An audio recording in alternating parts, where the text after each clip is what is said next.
what does he do after the war? Well, he goes back. He goes to the Paris Peace Conference, Versailles. Which leads to the Versailles Treaty, and he thinks the treaty is a mistake, and that it's far too harsh. And later on, I don't know that he expressed it at that time. We thought the Versailles Treaty was far too harsh.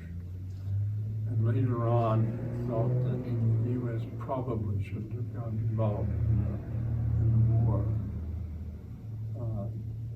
The United States should not have been involved in the war. Yeah. Which surprised me, because I listened to my three uncles who were all in the Army. But he felt that if the treaty had been fairer, that Germany might not have Had Hitler. adopted Hitler.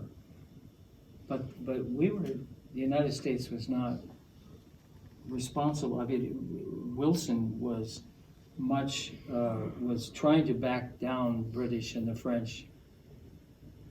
Unsuccessfully. Yeah. So I'm not sure. He did manage the League of Nations, Yeah. which ultimately the U.S. Senate rejected. Mm-hmm. So he was no longer in the diplomatic corps Well, I think he didn't say so, but I think and I don't know this, nothing. I think he got sent almost immediately to Copenhagen. And his role? Worked for the State Department there. What was his role in Copenhagen? Well, I suppose you would call it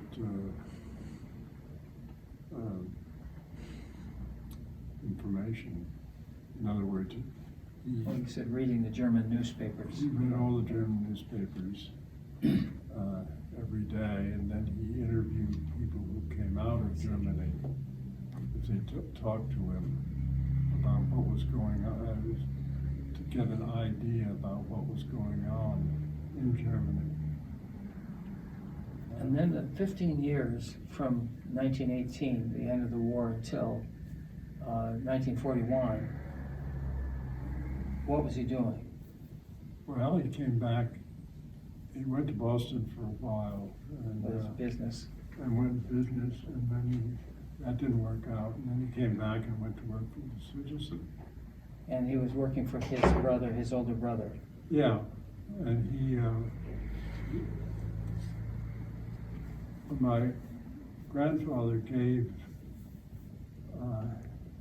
the National Bank to his oldest son, and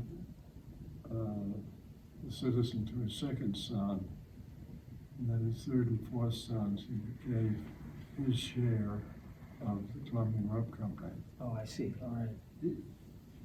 Well, as you may know, he went into the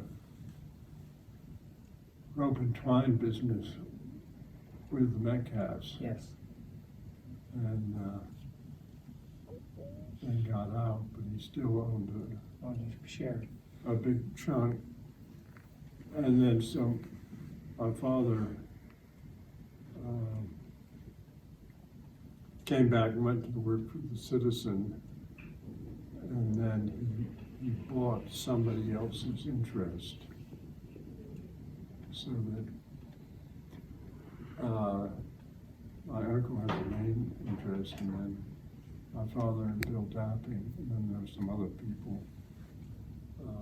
Well, your father took the Citizen over at some point from his older brother, isn't that right?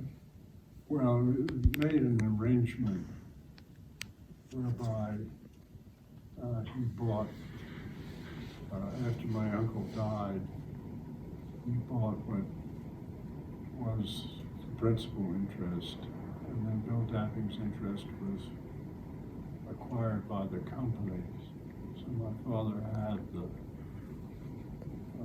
main interest. From about, what year was that?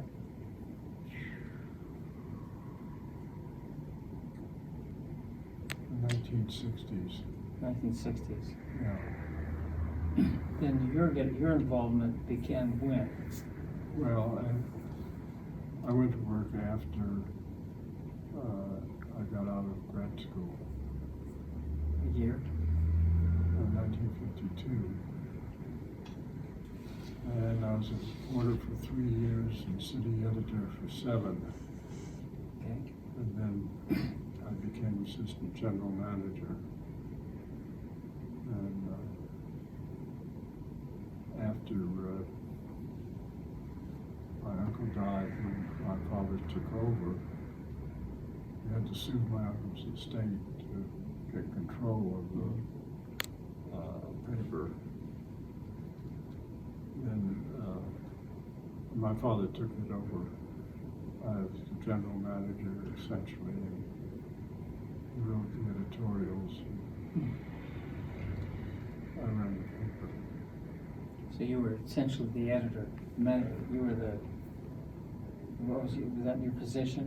Well, I said it as general manager. General manager, okay. And then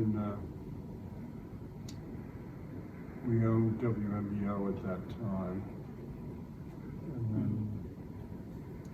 it's interesting, when I went to the business school, I remember one of my professors said, the trouble with the railroads was they thought they were in the railroad business, when actually they were in the transportation business. And I thought, well, we aren't in the newspaper business, we're in the communications business. Yep. So when cable came along, we went into the cable business.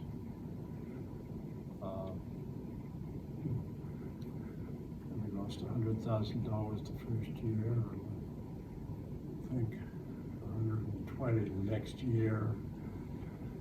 And my father said, when are we going to break even? And he said it was a mirage. We never would. Happily, we were wrong. What would you say is your father's legacy?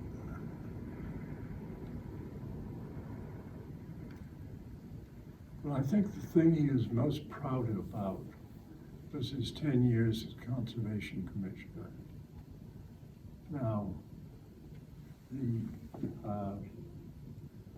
down in the Catskills, the trout fishing, when he was Conservation Commissioner, he arranged to buy, everybody was looking to prop up the farmers, and he arranged to buy the fishing rights along a lot of those streams in the Catskills.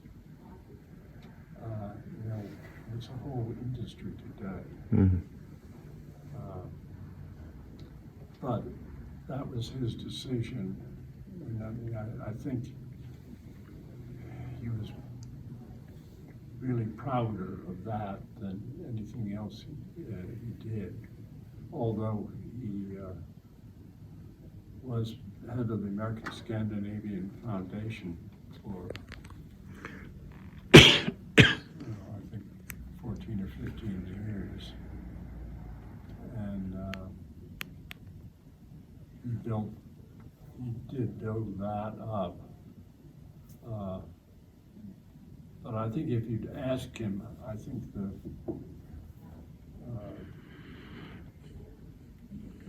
creating the trout streams, opening that area to public fishing. The Osborne family's role in conservation is interesting. It was your grandfather who wrote the legislation for Mayor Dix that consolidated fish and game and trees, the whole, what became essentially the modern DEC. It was TM, Thomas Mott Osborne, wrote that And as soon as he got that done, he quit because Dick's had much too much in bed with Tammany Hall. And then to see his son, Lithgow Osborne, taking over and spending significantly changing the DEC, or helping form it as it becomes that. I think it's